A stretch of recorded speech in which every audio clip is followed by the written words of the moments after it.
I think he's not muted. Mr. Adams, can you hear us? I can hear you. Can you hear Okay. me? Yes. Okay, great. I just logged in, so was Ms. Blumgren, was there any, did you do some sort of introduction or something? I don't know how much background to share off the top here. Yeah, no, if you want to share the background again, that's fine. Okay, well, I mean, I'd like to just jump right into it and give just a brief account here. I think I can share my screen if I, looks like the host needs to permit me to share Mr. Thomas. my screen, if that's possible.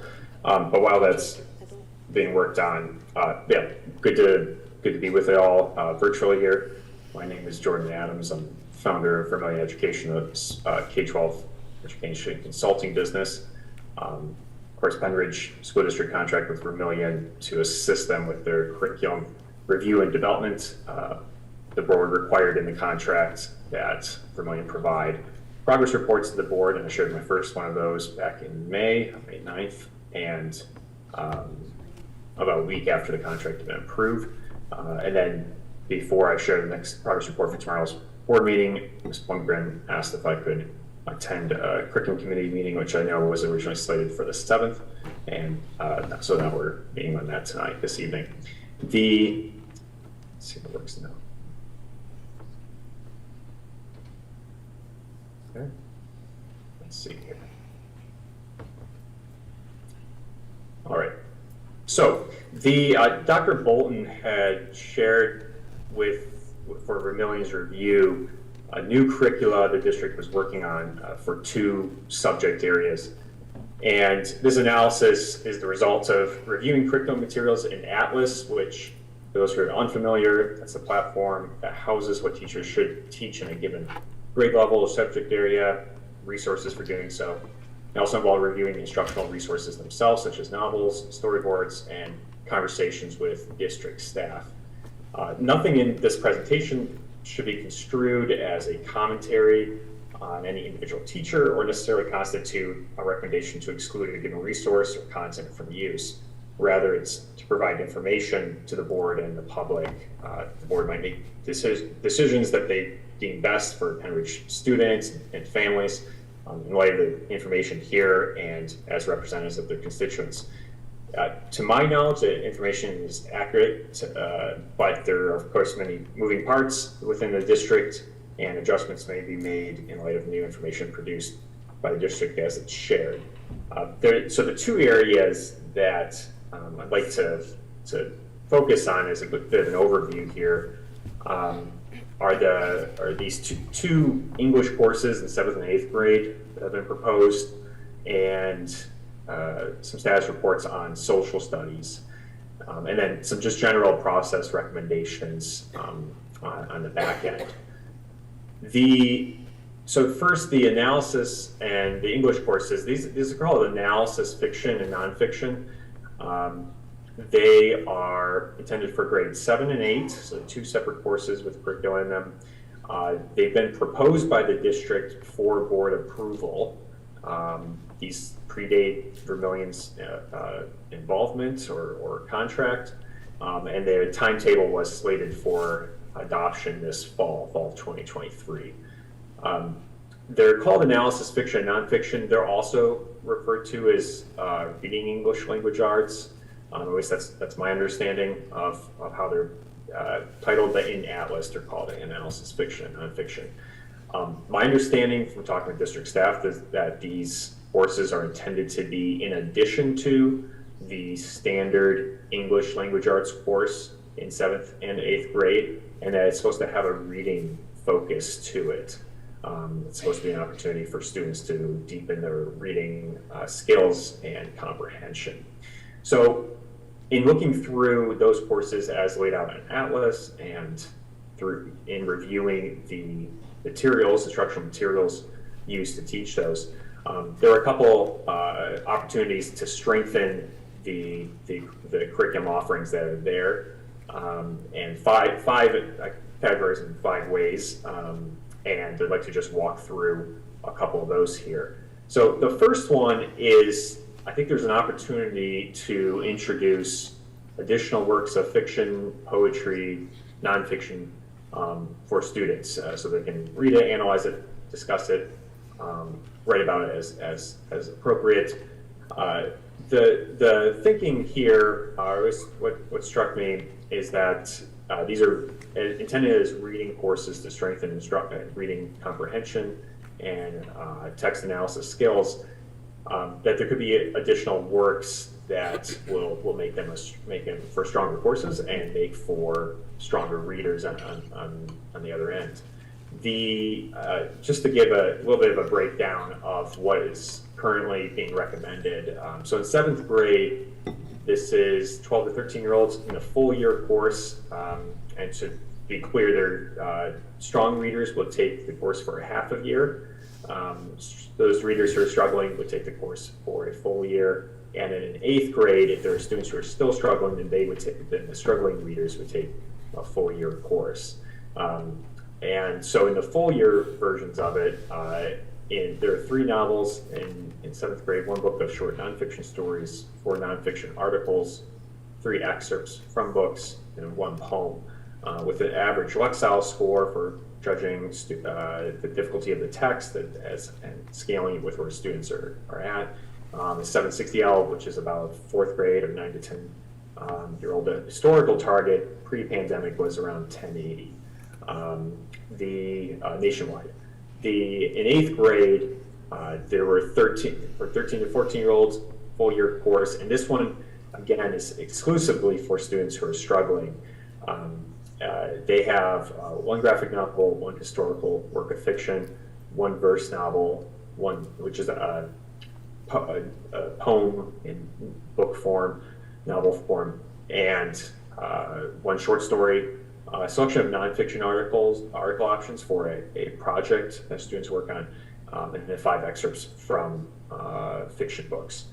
The average Lexile score there is about 710, or 3rd or 4th grade level. Obviously, this course is intended for students who are struggling, so you're not going to necessarily expect them to all get all the way up to that historical target. But the historical, where we used to want students to be pre-pandemic was around 1140.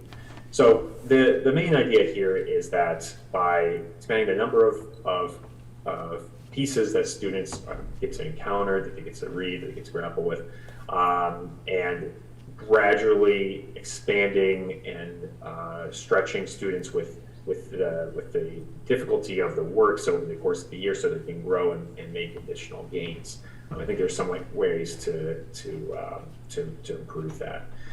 The second opportunity is to ensure that text and topics will not disproportionately affect the students, vulnerable students who have experienced some sort of trauma in their own lives, or otherwise lead to destructive behavior on the part of students based off of the novel. So the concern here, or my worry, is that that obviously conflicts and trauma, those are parts of all great works of literature.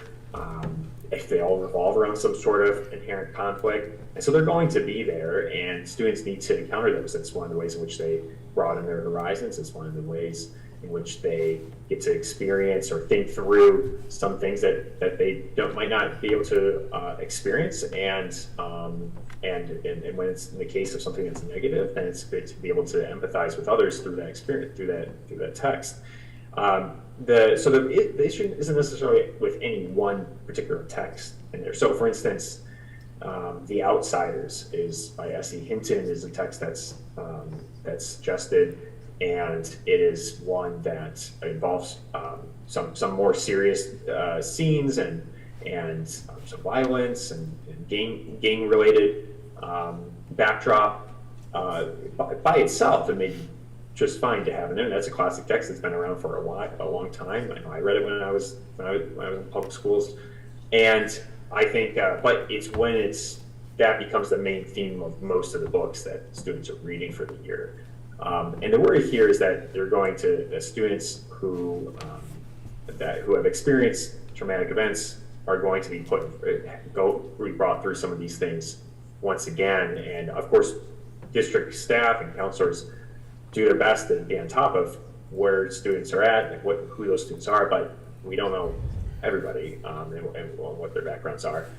The other thing is that if it's not, is that sometimes it can give a preponderance, give students a way of thinking about things, or that is not something that's normally something that they would experience or partake in, and may lead to destructive behavior. And just the concern then is over the trajectory, the arc of those works for the course of the year. The third opportunity I'd highlight is which is somewhat related to the second one.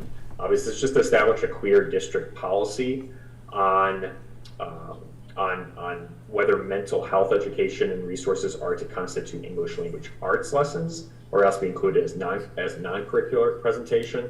And so obviously mental health awareness, suicide prevention, these are standard pieces that schools need to address. And there's whole policy set out to do that. And so this includes, in talking with district staff, I learned that there's policy 819, which spells out what this means in the district for this type of instruction. The only question I would encourage the district or the board to establish is a clear policy on whether or not that instruction should constitute a unit of study within English language arts, or be a health class, physical education class, or a non-curricular presentation. And the only question here, or the example, is that in the 7th grade course, there's about a full year one. There's about 2 months spent on a text that's dealing principally with depression and suicide as the main themes, and it's meant as awareness and to prevent these tragic actions that people take. However, the question just then is it best taught by an English teacher? Have they had the right training for going through all these types of things? And maybe that is the case, and maybe that is the policy the district wants to take, but it'd just be good to clarify that and have that in writing. The fourth piece I would point out is to try to ensure that nonfiction articles include questions that help students identify the writer's perspective, thus shielding teachers from being unfairly accused of bias. And so in reading and studying and analyzing nonfiction articles, one of the benefits of that is for students to be able to identify, okay, what is the writer's perspective here? What kinds of things might they be bringing to it, or what things might they be omitting? And so that's one of the reasons why these things are included in the curriculum in the first place. The concern is that it's by not having additional context in Atlas in particular, in the curriculum, to guide teachers on saying, hey, this is the context to pay attention to. These are some questions to ask of students to help them to identify that perspective. Without that there, I think there's a risk in opening teachers up to assertions or claims that they are trying to push a certain viewpoint or policy or something along those lines in their instruction, when in reality they're just teaching the nonfiction work article that has been supplied by the district through the curriculum in Atlas. And so to protect events, that it's just be helpful to have some documentation there that's showing, look, when we're teaching these articles, it's important to keep this in mind, this in mind, this in mind, and here's some questions to ask of students so they can make their own judgments on this, and then be able to point that to any concerned constituent or parent who is wondering what if a teacher is trying to push something on their students on a certain policy. And so this just would protect them from such an accusation. The last major opportunity to highlight here is just to ensure that all texts are free of any sexualized content that may be best left to the home or to parent discretion. Of course, there are a lot of classic works in history that make references to or implications or innuendo about sexual acts that are non-graphic and maybe in works that middle school students end up reading. William Shakespeare is a good example, or Homer. But some of the books in the RELA proposals here include some things that may raise some questions for parents on why this content is being included as opposed to other worthwhile works that may be of concern to parents or that may run afoul of board policy. So I'll just highlight there are two books in particular. One of which is a text called War and Watermelon. That's where many of these come from, and I'll provide some context to it as well as we work through them. And none of it's I should make sure we have the right understanding of the context in which it's presented. So there's a couple depictions of the sexual appearance of young adults. To quote Skippy, and so some context for it here too. This book takes place in the 1960s. It's dealing with Woodstock. In parts of it, it involves the main character kind of protesting the war and trying to figure out, like his brother is protesting the war, and he's like drafted someday, and kind of some arguments between the son and the father. So good things to talk about and to discuss. But then there are these things that are in there as well. So for instance, quote, Skippy keeps looking back. Neither one of them was wearing a bra, he says. They're totally stoned, Brian says. He glances at Jenny and smiles. Don't get any ideas about taking yours off, he says. I don't want anybody looking at you but me. The next one it's the two girls we picked up hitchhiking. Not only aren't they wearing any bras, they're not wearing anything up top. First time I've seen the real thing in person. There are some depictions of the sexual appearance of or sexual actions made toward minor girls by minor boys. For example, she's got a bit of muscle and some new developments up top. Tony raises his hands, curving his fingers like he's holding two tennis balls. He says, squeezing the air.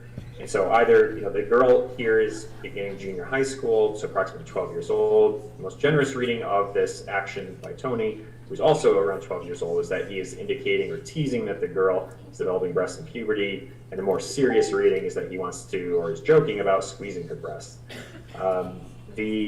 Another thing along the same lines here, quote, Patty has a skimpier pinkish two-piece swimsuit I haven't seen before, and she keeps pulling it down where it's creeping up her cheeks. I keep staring until they dive into the water, describing the scene at a pool. So the girl's approximately 12 years old. It's being depicted. Next one, so what happened, I asked. Well, she let me kiss her a couple times. It was good, then I got my hands up too high. I said it was a mistake. The second time I did it, she belted me. Tony had no idea what he was doing, but I gotta give him credit. He was definitely in there trying. So with this one, the girl is beginning junior high school again, so approximately 12. The boy, who's also around 12 years old, it's implied that he is trying to either touch the girl's breast or else touch her genitalia and do something related to sexual arousal. It's not clear whether or not, the boy lies to the girl about what he is trying to do to her, and the girl punches him when he tries a second time and he refuses to take no the first time. The narrator indicates that he approves of this boy's attempt.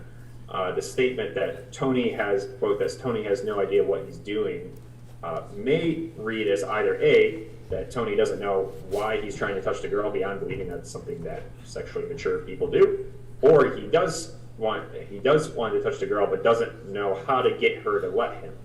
And so my concern here in the district and with students, and it's a concern that I think parents may have, is whether or not this is a model of behavior towards their female classmates and women in general that the district wishes male students to have in mind, especially as it pertains to consent. Just the power of the model and the image that's included in the text. The second book is Al Capone Does My Shirts. This one has accusations of a child rape or sexual molestation or child sexual assault in it. It's not, it doesn't depict what that is. It's just that that's a pretty consistent theme that drives the latter half of the book. And so it may just be something to review and consider whether or not it should be included or not. So in each of these cases, one of the concerns is that teachers may be exposed to criticism for what they're teaching when the choices would be beyond their control in this. Families may consider these scenes and topics to be a matter of parent discretion, best reserved to the arrangements and values of each family. And it's likely that the district, I don't think that the district necessarily chose these texts for these reasons, though I think a more thorough vetting may have been warranted of them. I should mention that since a preliminary presentation of these findings to district staff and conversation with them, district staff responded and suggested that they replace the recommendation of War and Watermelon with other texts. Vermillion Education has not been asked to review those substitute texts at this time. So those are the five main things that I would point out. In response to something I was asked if I could put together some sort of model of some recommendations on what it would look like as a potential as a model for these courses, something that the district can consult and use as they see fit in their curriculum review and development. And so I did not have something like this prepared for the June 7th meeting, but since some time has elapsed since then, we're able to share some of this. So I have some recommendations and comparisons between the two, including some text, some ideas that the district may want to consider in their curriculum. Again, per district contract, I and Vermillion don't have any authority to change anything in the curriculum. I can only assist with the review and development, and that is giving ideas to the district, and the district staff can use them as they see fit. So without much more delay here, and this is something that will be in this report that's delivered to the school board for their full school board meeting tomorrow, and the opportunity to flesh out more of it within Atlas itself. So you can just see there's 2 pages for each grade level here. This is the first one, some recommendations. So going from 3 novels to 5 over the course of the year, and moving that Lexile score up from 760 to 840, which is still not quite where we want to be in the long run here, but you have to make some incremental steps, including some short stories. In this case, retellings of some Shakespearean plays that are short stories. Number of poems to pull in. The original Had Nothing Gold Can Stay, a good poem by Robert Frost. I've made some suggestions to add to that, and I think that obviously 8 poems is certainly more than 1, but poems are oftentimes, many of these are brief and shorter. The same number of nonfiction books, introduce narrative life of Frederick Douglass. The nonfiction articles and excerpts from the books, I think they can be worked with. It'd be good to add some context and questions and more resources for teachers on how to utilize those.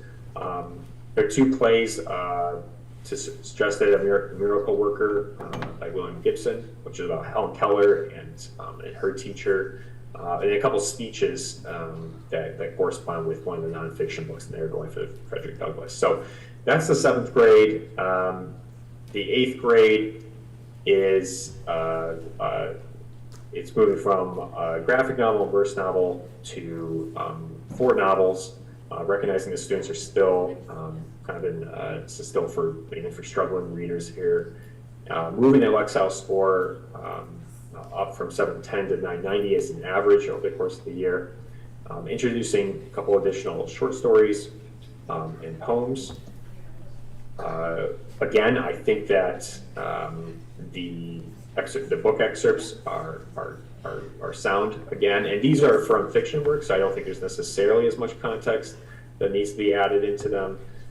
and then one play and a couple speeches to round it out. So again, this will be this presentation will be shared and available immediately after this meeting, and everything and the report would be as well for tomorrow. So that's the reading language arts component of it. I'd like to switch gears and talk about social studies for a couple minutes here. This was following grades 1 through 5 and grade 9. The status here was under development by the district, so the district was still working on it, and it was planned for use in this fall of 2023. However, for grades 1 through 5, the plan by the district was to roll out a unit just before it's needed on a rolling basis throughout the academic year. So they were hoping to have one unit done in each of those grade levels for the fall, and then working on other ones as they continue. So I had an opportunity to look through a lot of the material that the district has been working on for social studies in these grade levels. And I try to categorize it this way to give a visual of where things stand, and just to give a little bit of a understanding what we're looking at here. So the goal are the units that they were hoping to have done in the academic year, by June here. This process here, this kind of the double bar dividing line, divides between storyboarding, or the pre-Atlas process, and the Atlas information. And so I know the district has contracted in the past to work on storyboarding, and this is, as I've understood it, it's been explained to me, is kind of like the pre-curriculum writing part of curriculum writing. And so it's not the actual curriculum that would make its way into teacher hands or be used in the classroom necessarily, but it's helping teachers to get their minds around how they want how the district wants to approach this. And so that includes some sort of overview, introduction, identifying the standards that can be taught, and then outlining some learning targets. And with storyboarding, you kind of associate an image with each part of it. I think my understanding is taken from the movie, the cinematographic world, of having a storyboard for thinking about how you want to do the year. And from there, you start working on Atlas information, and you can see all the pre-work has been completed for all the units. When you get into the actual curriculum itself, the big ideas are fleshed out and some essential questions that go with them for most units. But there wasn't, and there are a couple areas where there's progress in habits of mind, which is a list of ways of thinking that the district wants students to come away from a given unit, and a couple of those are filled in. But otherwise, the content there weren't things to look at quite yet. And again, for 1 through 5, the goal was just for the district to have one unit in each grade level. So you see, for most of them, it's 3 units. There's 3 units total. For 5th grade, it's 5 units. And I think from a high level here, I think 5th grade had the most of it built out and fleshed out. So with this, it's all to say, there's actually not at this juncture enough to look at it to now analyze as whether or not this is if there are which ways to improve the curriculum. Because really, once you get into the skills and the content, instructional resources, that's the heart of the curriculum there. The big ideas and essential questions give direction, but then how it actually plays out is another matter. In 9th grade, the goal here was to have, the district's goal was to have the complete course ready for approval in June by the board. You'll see here that on the storyboarding side, the 9th grade doesn't actually do storyboarding per se, but they do have these components of an overview and introduction, identify the standards, what are the learning targets, and you can see that there's a lot of things that don't have something ready to review or to look at, or some things that are still in progress. And I understand from district staff, it took a while for the district to be able to conceptualize what this course would be like, and there was some kind of figuring that out. Likewise, it's difficult to really give an honest assessment of what direction this is going in, and if it's how sound it will be. So that's just looking at what's available there. Now, likewise with the June 7th meeting, it was canceled. I wasn't planning on being able to have something to share, but the board was asked if I could put again a model or some ideas about what that the district could use in thinking about social studies, and so they asked if I could take a look at the scope and sequence that is currently in place, so the one that the district is proposing, and if I had some suggestions on how like best to go about it. So that we're aware, so everybody's clear, scope and sequence lays out, here's the grade level, and here are the main high-level topics that are covered in it, and you can see how that aligns with other grade levels and previous content. So again, just tools for district to use as they see fit in their work and revisions and whatnot. And this is broken down by elementary school, middle school, and high school. So you have the old units there, that's what had been going on, and then this work that the district was undertaking was to update that and revise it, and that's the district's proposed units in the middle column, and then finally the recommendations that I would make, and the last one, how to structure and organize it. In short, and I can walk through this briefly here, my recommendations would be to structure the grades 1 through 5 in doing world history, half a year of world history, and half a year of American history, and pulling in all the content and arranging it in that type of chronological order. So world history would proceed from the ancient world through the 17th century or so, grades 1, 2, 3, 4, 5, and then the American history would cover from exploration and indigenous peoples through the Civil War and Reconstruction twice, once through grades 1 through 2, kind of just a very initial high-level gloss, and then going a little bit deeper in grades 3, 4, and 5. For middle school, the district wasn't proposing changes up to this point. It was asked if I could give some ideas of what I think that might look like. But again, it's just one option here. But a 6th grade is kind of lasting ideas in world history. 7th grade as American history, and then through Civil War, going deeper into it, and then American history, modern American history, or American history since Reconstruction. In high school, it was scaled back from 4 years of social studies to a 3-year requirement, and then there was some debate over how to structure that. What the district's proposed units was to have an American Studies course in 9th grade, and I haven't delineated between the different humanities or honors and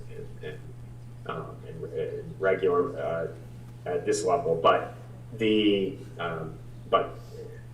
having and keeping the AP US history in 10th as an option, and modern US history, and then world history and AP world in 11th. So recommendation, and these are, you can move these around a lot more easily. The main thing here is you have to make sure it syncs up with students, what they've taken already, what's required for graduation, and the like, and consider AP offerings. But world history, and then American history, and then a semester of US government and civics, 11th grade, and a semester of economics, and of course the electives stay there. So from there, I'd like to the last part of my presentation, I know this has been going on for a little while here, is just some general process recommendations for curriculum development overall, some things that I've observed, and I think it might be helpful if the district makes a couple adjustments here and there. So 6 highlights. One, I think it'd be helpful to reviews and add additional specificity to the standard operating procedure, or SOP, for curriculum review and development. There's one in place. It just doesn't have a lot of check marks, in my opinion, that states exactly which things are being delivered to whom at which times and who has to sign off on those as they proceed through. So I think it would be helpful to include those in there so that the board and the public can be clear about where exactly each part of this process stands. And then also to know, if you have a question about how something was arranged that way or something that was included or introduced, then you know the people to ask about it in order to get that information. The second one is to develop and publish a K-12 scope and sequence for every subject to ensure vertical alignment across the district. And this is something that the district, as you saw there, had done for social studies, and I think it's really valuable and helpful to see how things connect between grade levels. It's very helpful for teachers as well to see where one grade leaves off, where they're picking up next, and of course there's communication between those different grade level teachers, but then also where does it spiral at all, coming back to it again and going deeper later on in the student's K-12 career.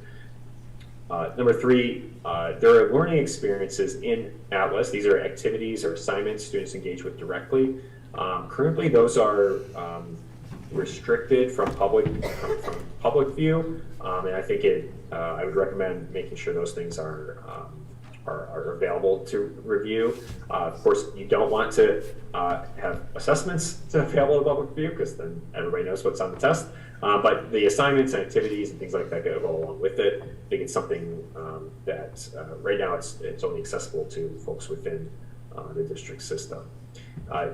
I would try to, a couple places in the Atlas are really good at this, but I would consistently clarify that what's a recommended resource versus a required resource, and delineate between what is a student resource and what's a teacher instructional resource within Atlas. Like I said, some units and grade levels do that well. Other would just be a good best practice to carry through across the board.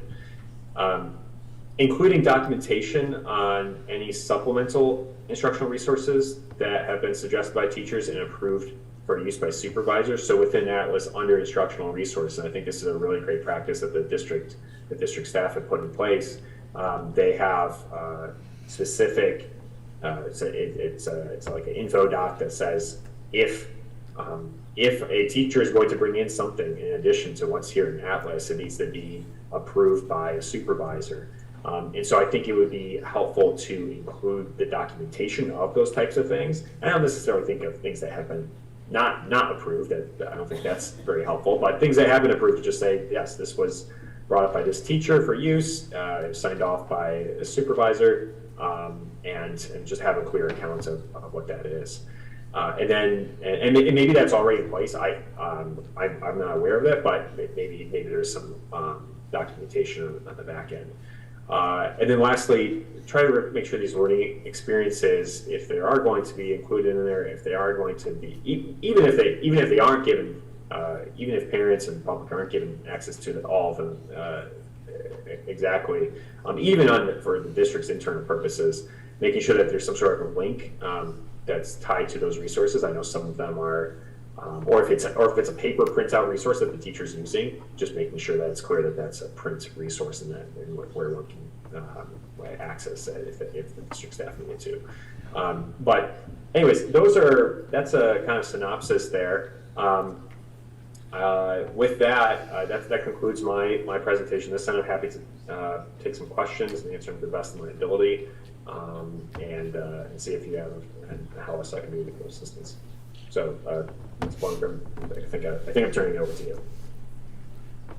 Mrs. Blomgren, would Mrs. Raber be able to come up and clarify some of the things that Mr. Adams brought up in regards to the two courses that we put up for approval? Sure. Mrs. Raber, thank you.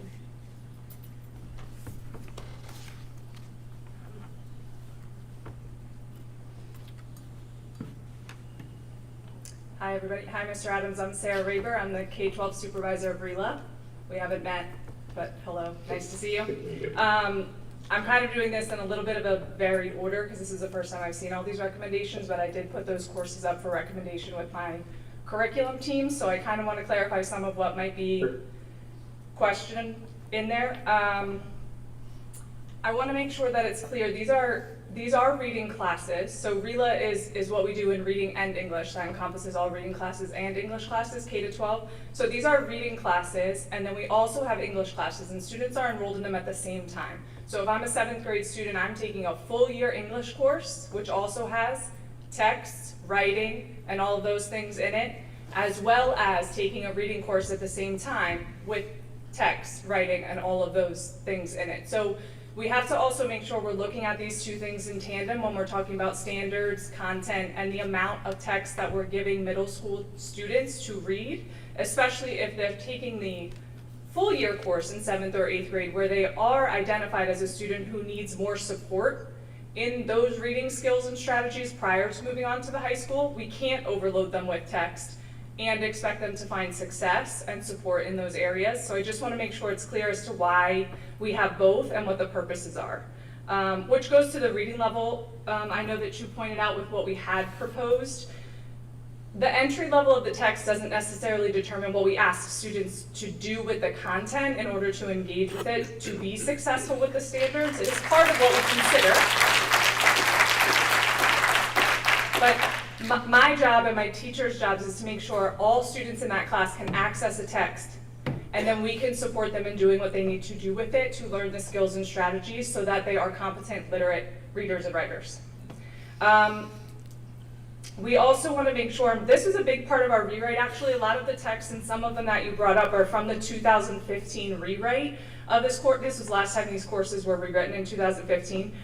The text that you referenced that were questionable actually came from that curriculum that was already board approved, so we did not introduce those into the curriculum, we just moved them over as part of our evaluation process. But those new books that we did look at, House Arrest, Ground Zero, Heroes of the Holocaust, were done intentionally to bring more relevance and update the copyright dates of our texts that are available to our students, because we want to make sure they're relevant, appropriate, and that students are interested in reading them, specifically when we're talking about reluctant readers. So we're trying to engage them in the process to make sure they are in the process with us.